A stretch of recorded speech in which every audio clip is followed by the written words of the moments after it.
Entrepreneurs et futurs entrepreneurs, bienvenue dans cette première émission de la radio qui vous est entièrement consacrée. Alors je m'appelle Olivier et je suis moi-même entrepreneur depuis 2008. Donc ça fait donc bientôt 10 ans que je suis actif dans le monde de l'entrepreneuriat. Mais finalement ce n'est que récemment que j'ai pris conscience qu'être entrepreneur, ce n'était pas simplement un statut social ou une manière différente des autres personnes de se rémunérer et de gagner sa vie. Finalement, être entrepreneur, et donc ça je l'ai compris, je l'ai intégré que très récemment, c'est avant tout et surtout un état d'esprit. Même mieux, on pourrait parler d'un acte de foi. Finalement, c'est s'engager pleinement sur la voie de la réussite et c'est se jurer avant tout à soi-même que rien ne pourra, et je dis bien rien, ne pourra nous détourner du chemin qui nous mènera vers cette réussite. Alors ça peut peut-être vous paraître bizarre comme introduction de cette première émission de radio qui est consacrée donc aux entrepreneurs et futurs entrepreneurs, mais croyez-moi quand je vous dis que c'est en comprenant cela et en prenant vraiment pleinement conscience de cette vérité que les choses, elles ont vraiment commencé à bouger pour moi et que les choses pourront vraiment commencer à bouger pour vous. Alors ce qui se passe c'est qu'avant donc j'étais un entrepreneur, je dirais comme beaucoup d'autres, comme la majorité des entrepreneurs. On peut vraiment dire comme la majorité des entrepreneurs en fait.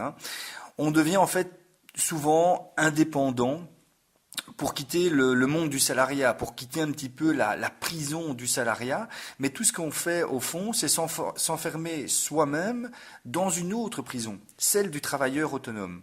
Vous savez, ce travailleur qui pense ne plus avoir de patron, et donc, celui qui pense comme ça être libre de son temps, de ses décisions, de ses choix, de ses revenus, mais qui oublie qu'au fond, ce n'est pas tellement un chef ou un patron qui est la cause première de notre sentiment de frustration ou d'échec ou de non-accomplissement personnel. Non, notre plus grande cause d'échec, et je dis bien notre plus grande cause d'échec, c'est nous-mêmes. J'aurais même tendance à dire que c'est la seule cause d'échec. C'est nous-mêmes. Et quand on comprend cela, on peut alors également se rendre compte, c'est un petit peu le corollaire, que notre plus grande chance de réussite, et si pas la seule, elle est également en nous. Il suffit de l'activer. Il suffit en fait d'alimenter chaque jour, chaque heure, chaque minute de notre vie pour que cette réussite se matérialise enfin. Et quand je me suis rendu compte de cela, eh bien, j'ai commencé en fait par être déprimé.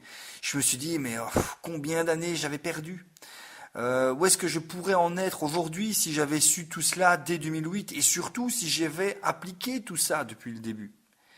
Quel gâchis. Je me disais vraiment mais quel gâchis Olivier, mais pourquoi tu ne t'es pas engagé plus tôt dans cette voie-là.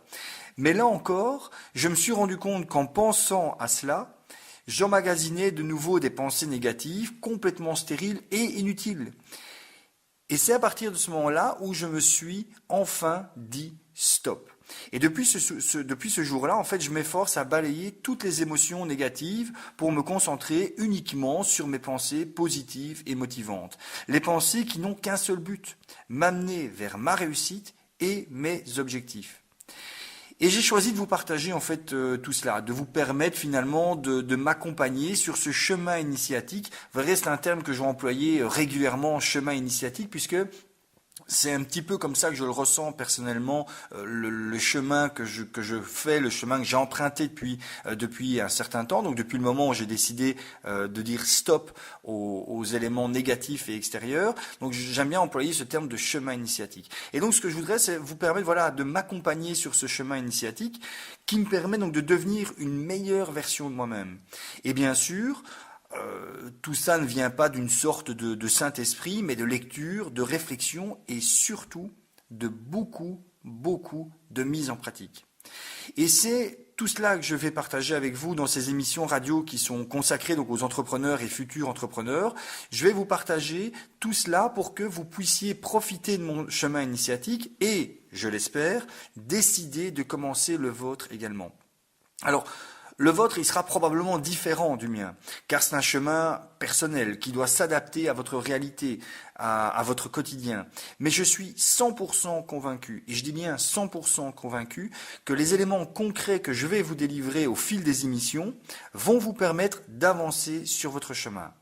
Alors enfin, je dois aussi vous dire, et je sais aussi que tout le monde n'y arrivera pas, hein, car il ne suffit pas d'écouter ce que je vous raconte, tout comme il ne suffit pas de lire des bouquins pour devenir meilleur. Non, il faut véritablement faire un acte de foi et s'engager pleinement à pratiquer et pratiquer encore. Il faut choisir et décider de vouloir devenir un meilleur entrepreneur et il faut accepter de se prendre des claques.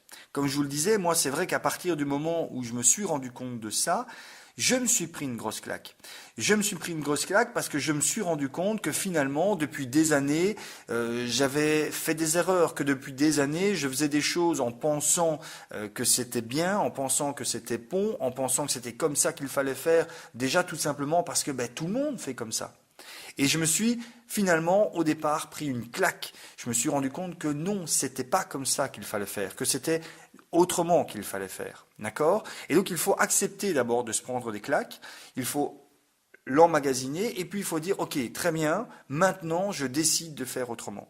Il faut accepter que donc on s'est peut-être trompé pendant de nombreuses années et il faut accepter d'avancer et de faire des choses totalement différentes. Et quelquefois des choses qui vont de prime abord vous paraître absurdes.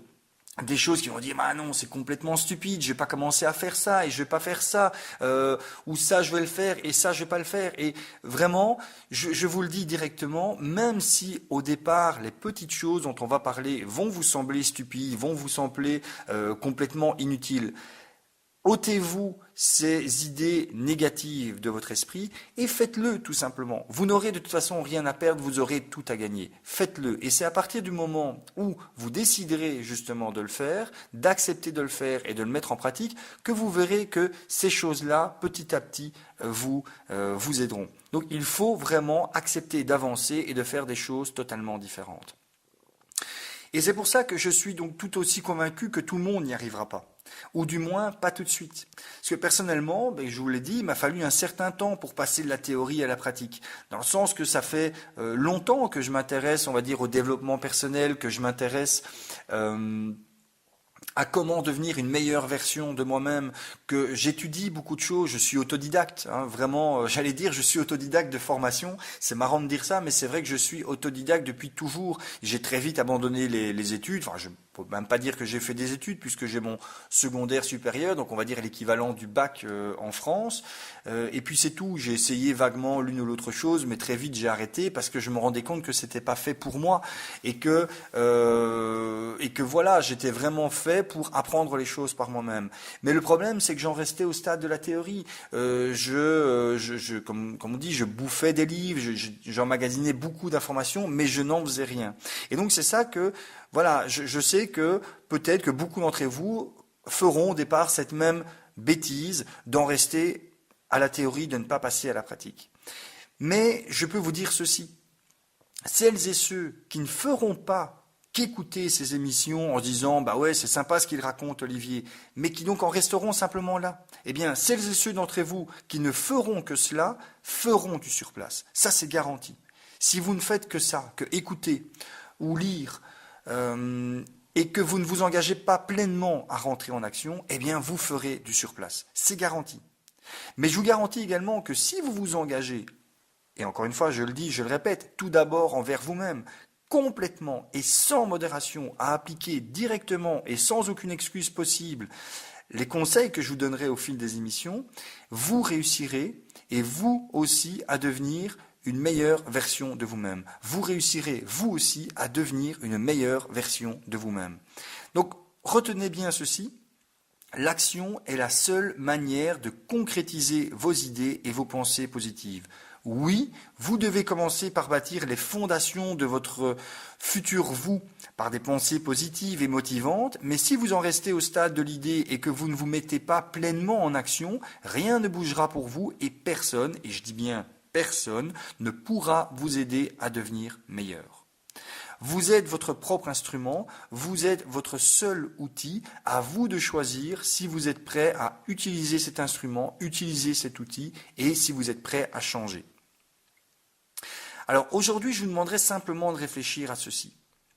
Et à chaque émission, je vous demanderai probablement de faire quelque chose, d'appliquer un exercice, d'essayer quelque chose de nouveau. Aujourd'hui, je vous demande simplement de réfléchir à ceci.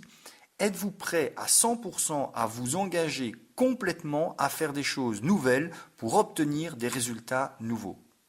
Alors si votre réponse est non, ou si votre réponse est un oui mais un peu timide, alors je vous dirais arrêtez de me suivre ici et maintenant. Revenez plus tard. Revenez quand votre réponse sera vraiment un oui ferme et définitif. Mais sinon, arrêtez. Parce que vraiment, vous perdrez votre temps à continuer à suivre ces émissions de radio si votre réponse n'est pas un oui ferme, définitif et engageant, parce que rien, absolument rien ne changera pour vous si ce n'est pas un oui pleinement engagé. Donc réfléchissez à cela et rappelez-vous que, comme le disait Einstein, la folie c'est de refaire continuellement la même chose en espérant obtenir des résultats différents. La folie c'est de refaire continuellement la même chose en espérant obtenir des résultats différents. Alors si vous en avez marre de vos résultats personnels et ou professionnels actuels, engagez-vous ici et maintenant à accepter de faire des choses différentes. Soyez prêts, soyez sur vos marques et partez. Je vous dis à très bientôt pour votre prochaine émission.